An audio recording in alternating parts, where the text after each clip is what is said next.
She's 40. ம். She's running a very big business. ம். Husband வந்து ஒய்ஃபோட பிஸ்னஸை பார்த்துட்டு அட்மினிஸ்ட்ரேஷன் பார்த்துட்டு இருக்கிறாரு. இவங்களுக்கு கல்யாணம் ஆன புதுசுலேருந்து இவங்களை பிடிச்சதில்ல.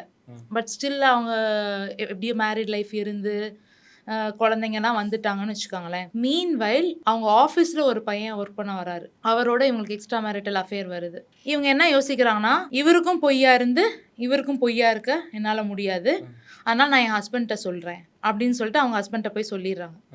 ஹஸ்பண்ட்டை சொல்லிட்டு டிவோர்ஸ்க்கும் அப்ளை பண்ணிடுறாங்க.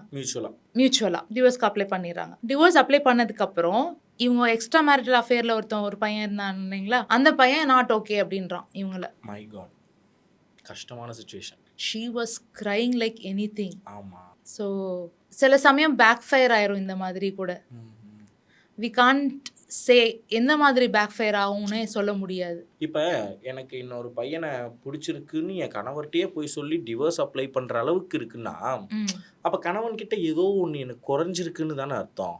அதையே கணவர்கிட்ட நேரடியாக சொல்லியிருந்திருக்கலாமே. ஏன்னா என் கணவன்கிட்ட இது ரொம்ப பெரிய விஷயம், இதை சொல்லி டிவோர்ஸ் அப்ளை பண்ணுற அளவுக்கு என் கணவன்கிட்ட நான் சாதாரணமாக பேச முடியும் அப்படின்ற பட்சத்தில் நம்ம 2 பேர் இப்படி இருந்தால் இன்னும் எனக்கு பெட்டராக இருக்குங்கிறதையே நேரடியாக சொல்லியிருக்கலாமேன்னு கேட்குறேன். அதை ஏன் பெண்கள் நிறைய பேர் சொல்கிறது இல்லையோங்கிறதா என்னுடைய எண்ணம். அது பார்த்தீங்கன்னா ஒரு ப்ரீ ஜட்ஜ்மெண்டல் ஆட்டிடியூட் தான். சொன்னாலும் அவர் மாற்றிக்க முடிகிற அளவுக்கு கெப்பாசிட்டி இல்லை அப்படின்னு நினச்சிக்கிறாங்க. ஒரு ப்ரீ ஜட்ஜ்மெண்டல் ஆட்டிடியூட். ஆனால் அது தப்பு இல்லை, கண்டிப்பான முறையில் தப்பு தான். அவர்கிட்ட ஃபர்ஸ்ட் பேசி பார்க்கணும். அவர் மாறுறாரா, அவர் கேப்பபிள் ஆகுறாரா, அவரால் முடியுதா, அதெல்லாம் அந்த ஃப்ரீ டைம்லாம் கொடுக்கணும்.